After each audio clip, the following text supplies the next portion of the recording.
Hello again. We are going to explain the answers to W. Spring, Set 1, Passage 3 this time. Passage 3 is apparently about underwater photography in the age of climate change. This is a good passage. When I wrote this, I had more info flow questions than usual. Some of you may know that is something I did intentionally in my spring book. I gave you more opportunities to practice info flow questions because they are the kinds of questions that students tend to have a harder time with. So this is not a test that is designed to be exactly the same as the real SAT.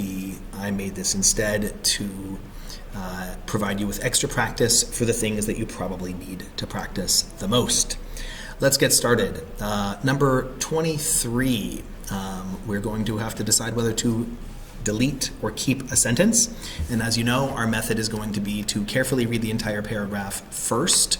That's not going to be a waste of time because we're going to need to know what the essay is about anyway, because we certainly have other info flow questions on the pages that follow. So let's go ahead and get started, and then we'll read all of our answer choices and we'll see where our eliminations get us. Okay, underwater photography in the age of climate change. In an era when professional photographers are seeing their salaries cut and jobs lost to amateurs or jobs lost to crowdsourced image databases, so that's all the stuff that's happening to professional photographers. They're losing their jobs. You might think that any professional photographer, any photographer who still has a job would feel pretty good. Not exactly. Brian Scarry did achieve his lifelong dream of becoming an underwater wildlife photographer just in time to record the tragic disappearance of coral reefs, fish, and other unique aquatic wildlife. Okay, so what we've read so far is we can see that he is not psyched about, he's not happy to still have a job necessarily. He's partly happy about it, that's him achieving his dream, but there's something tragic about becoming a underwater wildlife photographer just in time to see all of that wildlife you love dying, disappearing, right? Okay, so this guy laments, there are places where I've spent weeks recently and not seen a single shark. And I know if I'd been there 10 years earlier, I would have seen dozens of sharks. Okay, so this is the tragedy. This guy is seeing the wildlife that he loves disappearing. Okay, so we have a blank here. Maybe we want to fill it in. Maybe we want to keep, maybe not. I don't know how you feel after reading this, but it feels like we have a pretty complete paragraph already, so maybe I'm leaning towards the deletes, but I'm always going to read all four answer choices with an open mind, and we'll check each answer and see what's most verifiable.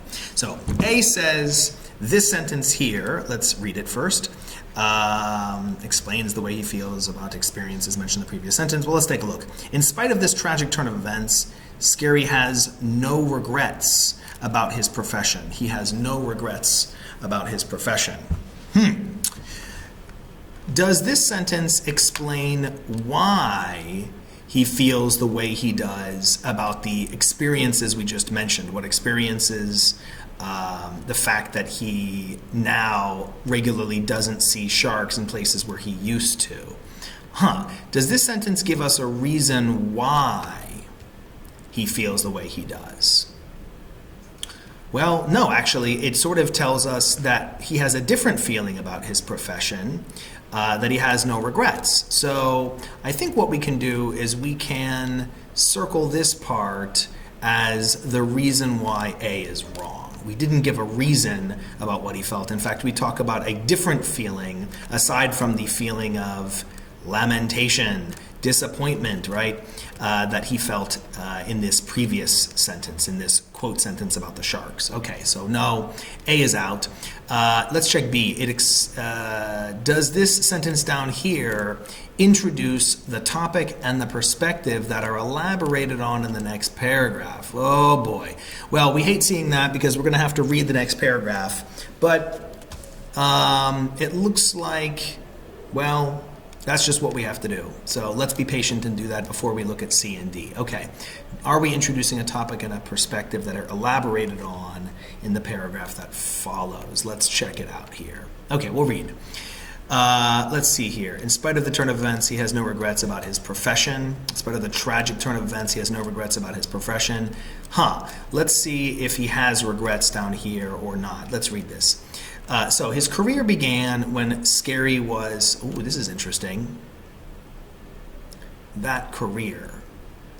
That career already going to give us a link to that profession. You know, I think we already have a winner with B, but let's go ahead and read anyway. I'm sure reading this paragraph is going to come in handy, and maybe we can do 26 along the way. All right. That career, that profession, that career began when he was 15, when he earned a scuba certification in the hopes to follow, maybe it's a different idiom, but let's come back to that, in the footsteps of Jacques Cousteau, a famous oceanographer. So he earned his scuba certification and he wanted to follow this famous filmmaker, this underwater filmmaker guy, Jacques Cousteau. After studying media and communications in college, who's he? Probably not Jacques Cousteau, probably still Scary. He began doing part-time photography work on charter boats near his home in Massachusetts. And we want to combine these later. He started receiving assignments from Nat Geo, Smithsonian, and other publications, and he was able to turn underwater photography into a full-time job. Okay. It may not be easy for newcomers to enter the field now. And let's see here. We're going to have to talk later about how he feels fortunate about his career. Okay. Well, let's see here.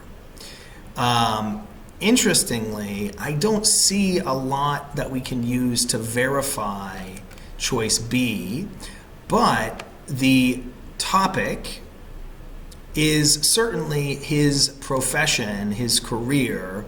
And if we delete this sentence, we're going to lose the link between this phrase down here where we said that career and his mention of profession there. So I think this part of B is verifiable. We can verify the part where we introduce the topic. Now, the perspective that he doesn't have regrets about his profession. In fact, we've already acknowledged that there is something tragic about the situation for people like him in this job.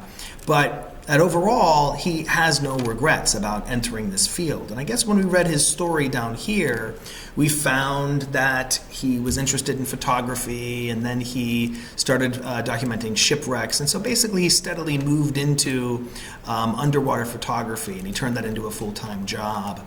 And in fact, this question here is going to reiterate the fact that this guy feels fortunate. So B is verifiable.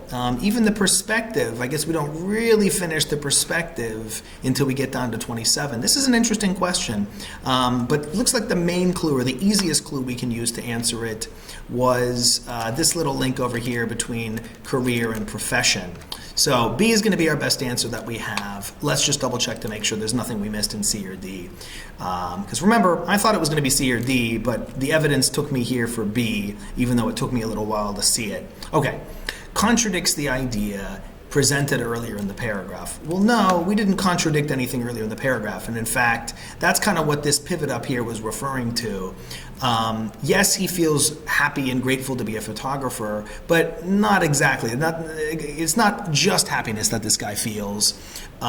It's this mix of feelings. So no, we didn't contradict any main idea here. In fact, we reiterated some of the ideas about how this guy has mixed feelings about his job. D says, fails to explain the cause of the phenomenon mentioned in the previous sentence. Well, we know that phenomenon. It's going to be climate change, but fails to explain the cause of the phenomenon. D is interesting. While it may be true that this sentence doesn't actually give us the phenomenon, we're not going to be able to pick D. Even though D gives us something that seems to be correct, the fact remains that this stuff we highlighted in yellow forces us to keep it, even though D gives us a reason that seems pretty valid. So D is going to be a little hard to eliminate, and maybe the only thing we can do is take note of the fact that we can't delete because of yellow stuff that we highlighted. Okay, So I would sympathize with anyone who struggles to choose between B and D, but notice the things in yellow really are the main reason why we have to pick what we have to pick. Okay, well, let's move on to number 24. It's not going to be that difficult to do some of these next questions because we've already read pretty carefully and we're familiar with what's coming next. In the hopes of doing something, this is the idiom we have to use. It's just an idiomatic expression. It's definitely one you need to know. I hope to do something is a different expression. I hope that I can do something is another expression. But in the, because we use that phrase, in the hopes, plural of ing, that's the expression we have to use. Let's move on to 25. So combine the underlined sentence. What we want to do is we'll start with the shortest answer choice, and if it's grammatical, it's going to be our answer. It looks to me like our shortest answer choice is C. We have he began doing work part-time on charter boats. That's an IC. I can see pretty quickly D is a little longer, and it's going to give me a run-on sentence because we have ICs on both sides. This is a pretty easy one. 25, we can confidently pick C because we have a nice sentence which follows our 2-3 sentence structure where we have an IC followed by an ing modifier. That's a sentence structure we're all very comfortable with by now. Okay, let's move on to number 26. Do we remember what we read before? If not, we may need to quickly review and make sure we've got the right transition. His career began when he was 15. He wanted to follow the footsteps of this oceanographer. Remember, first he studied media and communications in college. He began doing part-time photography work on charter boats in Massachusetts, mostly documenting shipwrecks. Blank. He started receiving assignments from these publications, and then he turned his photography into a full-time job.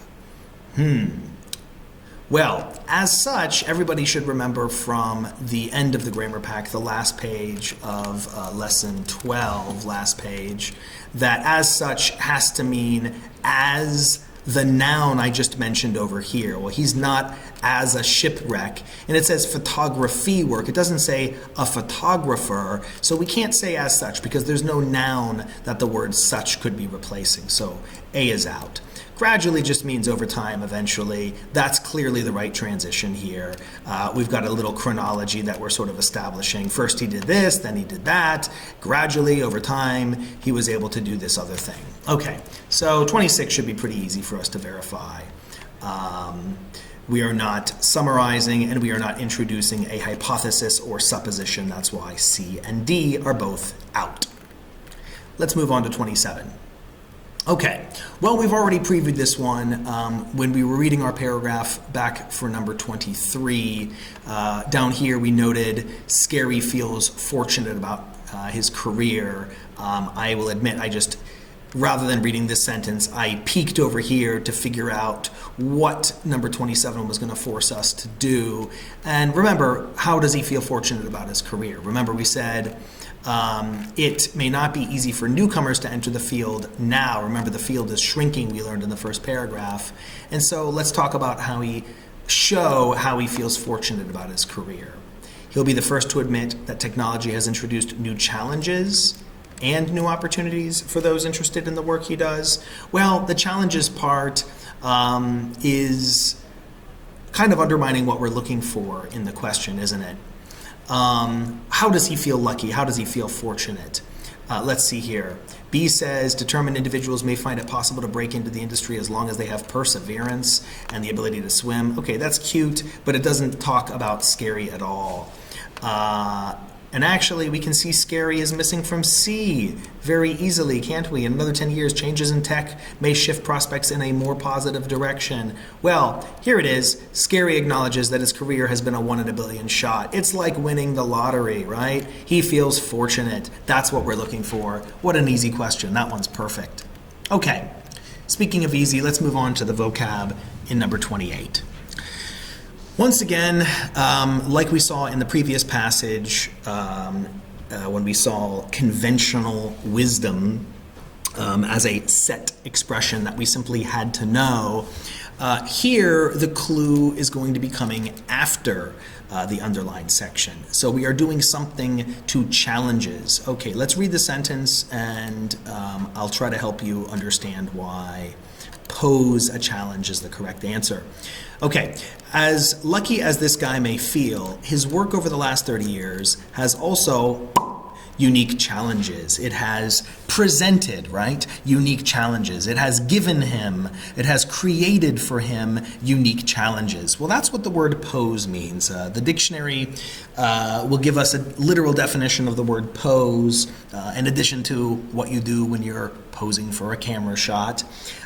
Pose in this case means to present, or maybe to constitute, or to cause. That's exactly what we're looking for. The other words don't have those particular usages, but we can pose a threat, pose a challenge, pose some type of difficulty. That's the word that we have to literally use in this context here. So if you know the word, great. If not, add it to your personal list and make sure you are familiar with this definition of the word pose. Now, I'll give you one last note about this before we move on. Remember that this particular question might be a little harder than what we're likely to get on most real tests. On most real tests, the right answer might be the most common word. So I sympathize with those of you who were tempted by choice A, set, because that is a common word, but it's not idiomatic. You can't use that word with the word challenges that we have in this context. Okay, let's move on to 29. So we're thinking about adding a sentence. Let's make sure we've read the entire paragraph first, and then we can decide whether we need it or not. Remember, as we read, we're going to pay attention to chronology, and we're going to pay attention to the specific nouns. Okay.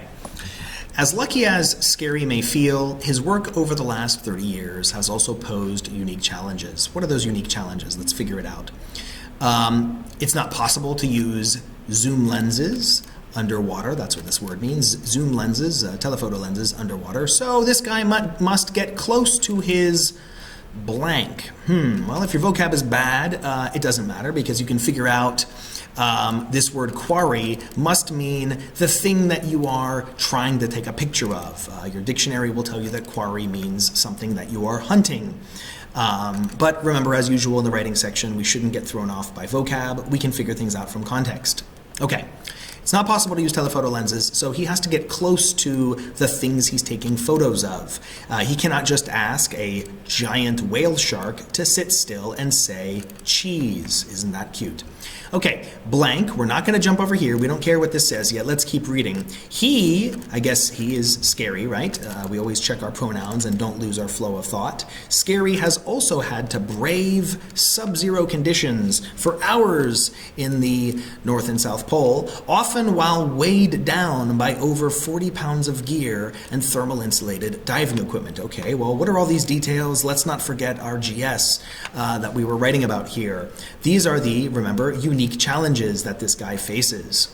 It's pretty unique to have to get this close to a giant whale shark, or to have to put on a bunch of gear and diving equipment and go into sub-zero conditions. Okay, and then we're going to pivot here. And let's see where the paragraph goes after that. But the challenges have been worth it. We can figure out what to do with this later. He captured iconic and award-winning photos and his priceless memories. He has priceless memories of hours spent with giant whales and curious manatees. Okay, so he loves that job, as we already know. All right, so let's figure out what we should put here. We were writing about his unique challenges. This was one unique challenge. It looks like we have a few more, maybe unique challenges 2 and 3. So this will be a good sentence if it gives us another unique challenge. If it doesn't do that, then we have a problem, right? So let's read this. One underwater photographer, Darren Jew, that's a different guy, right? Darren Jew was able to capture 9 humpback whales in a single image, but only after spending 7 hours underwater. Now this is interesting. It seems relevant, but we were writing about this guy, Scary. We are not writing about the field of underwater photography in general. In fact, he, in the next sentence, must refer to Scary because the rest of the paragraph continues to talk about Scary. So already I'm skeptical just by paying attention to my pronoun here. I'm skeptical that we want to suddenly add information about some other guy. Well, let's eliminate A and B though before we jump to any conclusions. A says provides a logical transition to the sentence that follows. Well, if we put it in, then he is going to end up referring to this guy, Darren Jew, instead of referring to Scary. Let's just make sure that that doesn't work. So if we read it as Darren Jew also has had the brave sub-zero conditions, often weighed down by over 40 pounds of equipment, but the challenges have been worth it. But then back here, no matter what, whether we keep or delete the sentence for number 30, we're still shifting away from Scary. I think this paragraph is supposed to be about Scary's unique challenges, and so I don't think we have a logical transition. This one was a little tricky to eliminate, but we don't, because instead we are shifting away from the focus, which was Scary's unique challenges, not for the field in general. And this is why we have to pay such close attention to the specific nouns that are presented in the paragraph. We don't want to have a paragraph which is pretty narrowly focused on one guy and his experience, and then somehow suddenly inappropriately shift to something much more general. So A, sorry, we liked you, but you're out. B says, yes, it supports the claim that Scary's patience, no, because this is not about Scary, this is a different guy. Now, not directly related to the main point of the paragraph. I think that's going to be our winner because I'm looking down here at D and it says inconsistent with the light humorous tone of the paragraph.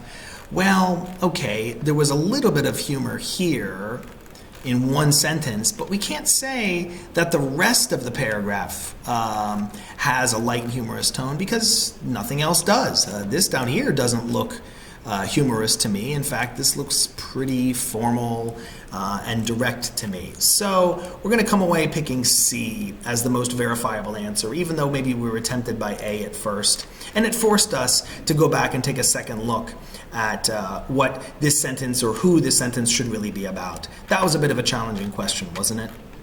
Okay, let's move on. Let's try to wrap up this passage. Now, number 30 says, keep or delete the sentence. Well, remember, we've taken a lot of careful looks at this paragraph already. So let's see here. The hardships have tested him physically and professionally, but he feels that the rewards more than make up for the difficulties. Gosh, does that do a good job of summarizing what we've already said? Or is it kind of redundant with what we already have? Maybe we could look at that either way. The hardships have tested him physically and professionally, but he feels the rewards more than make up for it. Well, A says we should keep this thing because it provides a necessary transition to the explanation that follows. Necessary transition. Well, here in the previous sentence we said the challenges have been worth it. And then we said in this underlined sentence they've tested him, but he feels the rewards make up for those difficulties. This seems like a long way of saying exactly what we just said here, doesn't it? So I'm really fixated here on the word necessary. I can't say that this is a necessary transition because this sentence really just seems to be giving me the same transition we already have. In other words, if I delete it, we're not really losing a transition. We have a transition over here already. So that word necessary seems to be the only thing that I really need to use to eliminate A. B says further elaborates on unique challenges. Well, of course not, because this sentence is a GS. It's not elaborating. It's not giving me details. So bye-bye A, bye-bye B. It's got to be delete. Unnecessarily repeats the claim. You know, that was the thing we just noticed when we were testing A. So we really like C. We're going to have to pick C because we're definitely not undermining our main claim. We're repeating a claim that we've made before. Okay. Let's move on to 31. Now, we're going to have to read the paragraph anyway for 33. In fact, we had to read this whole essay pretty carefully, didn't we? So let's read, and along the way, maybe we'll figure out 31. All right. The biggest downside to his job is certainly the fact that he must increasingly capture painful images. Okay? We can look at these examples in a second. But even the tragic images that he captures can have a positive side in that he believes that by documenting the problems, well, I think we're going to get to a modifier here for 32, but let's resist the temptation to jump ahead for now. By documenting the problems of overfishing, somebody is going to raise awareness, probably he, right? Okay.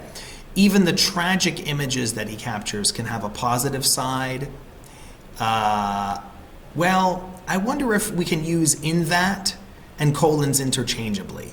Maybe we can, but we can't deny that B is more concise. Well, colons and the phrase in that are not exactly interchangeable. In that usually provides some type of re-explanation or clarification of the clause over here. Again, though, maybe that expression would also make sense in context here, but if we can do the same thing with fewer words, let's do that. So A is hard to eliminate, B is better certainly, because even if A and B both work, B is more concise. Well, we're not going to pick C or D though, are we guys? Because we've got a run-on sentence. We have two ICs joined by a comma. All right, 32. Well, for number 32, we've already marked our sentence here. We've already found our fake beginning.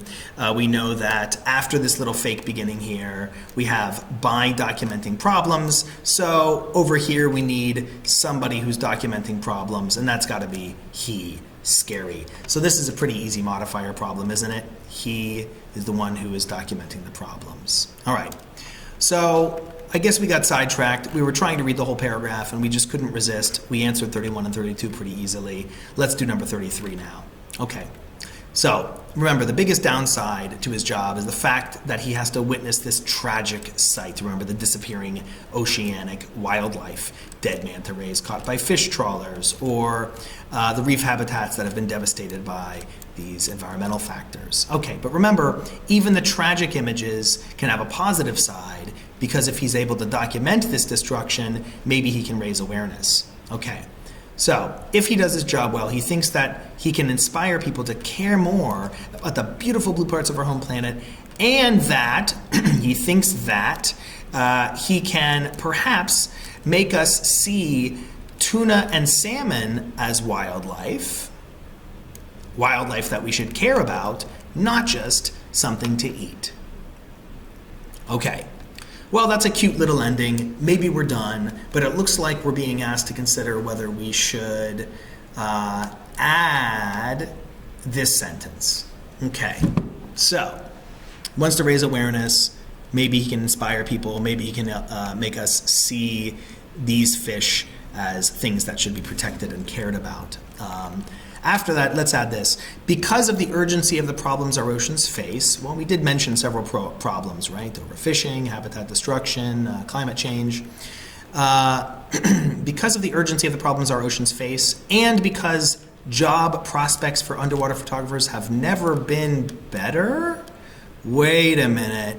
We already know that this is wrong because we read paragraph 1 carefully. Yay! Well, that comes in handy, doesn't it, here? Because, no, the job prospects have never been worse. It's a bad time to be a photographer, we learned in the beginning of the essay, because professional photographers are losing their jobs, right? Anyone who has a job should feel pretty good. Well, okay. Let's see. We're not going to add this sentence. We already figured that out. And let's say you may want to consider exploring the field that he's passionate about. Maybe you should do that, but notice we've contradicted something that we said earlier in the essay. So no, we're certainly not clarifying the details about salmon and tuna. Let's see here, linking his feelings to the challenges.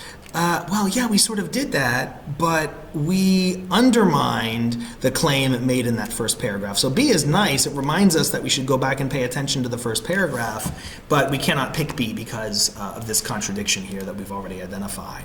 Okay, C says, fails to explain how Scary does want us to see wildlife. Fails to explain how he does want us to see. How? Well, I guess, I mean, not really. I mean, if we actually become wildlife photographers ourselves, then that would be how we can see them. But again, this doesn't need to do that. This is maybe the one that's hardest to annotate or eliminate for question 33. Let's just check D though, and we can confidently pick it, I think, if it's saying what we expect it to. Yeah, it has ideas that contradict facts in the introduction and maybe facts elsewhere. Remember, he said it was a 1 in a billion shot. That must be what we're referring to. So, all right. Once again, something was a little tricky in number 33, but we can still see that D is unquestionably the most verifiable answer. And because we read so carefully before we tried to answer, it was really easy for us to see what the right answer was. It kind of popped out at us because it was already the thing that we expected to see when we were reading calmly and also thinking about what we were reading as we went along. Okay, let's stop this one here and we'll pick up the fourth passage in the next video.